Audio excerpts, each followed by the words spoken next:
ये जो हम तस्बीह करते, इसके असरात यकीनी तौर पर हमारे जिस्म पर और हमारे जहन पर मरतब होते हैं।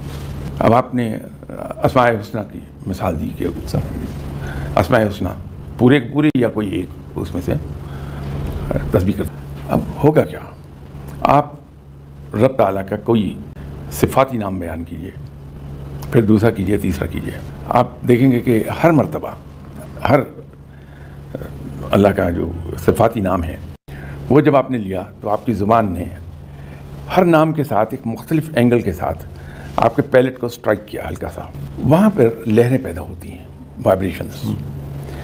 और इंसानी जिस्म में ज़ुबान से भी ज़्यादा सेंसिटिव एरिया उसका पैलेट है, तो पैलेट उन वाइब्रेशंस को ट्रांसफ़र कर देता है माइंड को।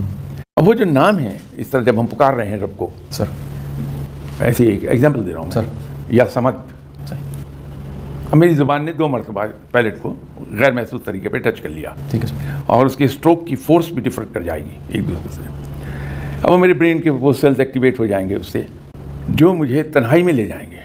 ऐसे ही अल्लाह बैठ के, अब इसकी जगह हम जब उसको रिपीट करते हैं अल्लाह अल्लाह अल्लाह अल्लाह अल्लाह, अब ये बार बार बिल्कुल एंड पर जाके स्ट्रोक लग रहा है, उसे ब्रेन एक्टिवेट हो जाएगा कि ये लोग जो इसमें ज़ात का व्यर्थ करते हैं इंतहाई ज़हीन होते हैं।